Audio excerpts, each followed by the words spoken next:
সুপ্রিয় দর্শক, আসসালামু আলাইকুম। দেশ ও প্রবাসে যে যেখানে আছেন আপনাদের প্রত্যেককে শুভেচ্ছা জানাচ্ছে। আজকে নতুন একটা প্রতিবেদন দেখতেই পারছেন, আমার সামনে একটা আপু আসছে।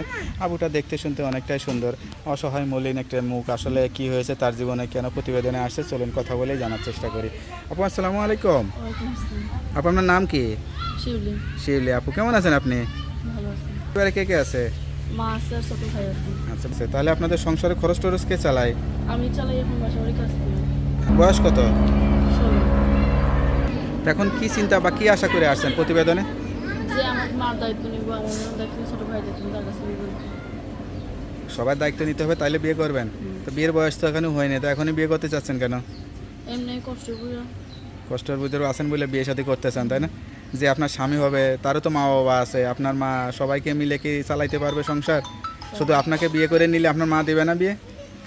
দিব। সেটাই তো, আপনি ভালো থাকলে তো আপনার মাও খুশি যে মেয়েটা আমার ভালো আছে, সেটা না? সংসারের কাজকর্ম জানেন? জানি তো। আচ্ছা আচ্ছা, তা এখন আসলে লেখাপড়া স্কুল কলেজে থাকার কথা, এখন বিয়ের কথা চিন্তা করতে, এটা কেমন লাগে নিজের কাছে? খারাপ লাগে। নিজের কাছে খারাপ লাগে। লেখাপড়া শিখে কী হওয়ার ইচ্ছা ছিল? কিছু আর টেনশন ছিল না, লেখাপড়া করতে চাইছিলাম কিন্তু টাকার জন্য করতে পারিনি। লেখাপড়া শিখে চাকরি বাকরি করবেন সেরকম আশা ছিল না? ছিল কিন্তু করতে পারিনি। করতে পারেন না, তাই না? আর কোনো শখ ছিল? না, কোনো শখ ছিল আর না। কোনো শখই ছিল না যে একটু গান টান শেখা? আপনি তো নায়িকা আছেও সুন্দর, একটু নায়িকা টাইকা হওয়া, এরকম কোনো স্বপ্ন? গান টান ছিল, শখ ছিল না। নামাজ কালাম পড়েন, কোরআন শরীফ পড়তে পারেন? পারি। নামাজ কালাম পড়ে আল্লাহর কাছে কী চান, কী দোয়া করেন? দোয়া করেন না? যে ভালো জায়গায় বিয়ে হোক। সেটাই দোয়া করেন। আচ্ছা, তো আপনার মা তো আছে, আপনার মা আসলে একটা ছেলে টেলে দেখে দিতে পারতেছে না? টাকার জন্য দিতে পারতেছে না। যৌতুক চাই হুম। না? বিয়ের যৌতুকের খরচ জন্য বিয়ে ভেঙে যায়। বিয়ে তো ভাঙার কথা না, আপনার মতো মেয়েকে যেই সেই বিয়ে করতে যাবে, কিন্তু আরও কিছুদিন পরে বিয়ে শাদী করবেন, 18 বছর বয়স হলে তারপরে বিয়ে শাদী করবেন, ঠিক আছে?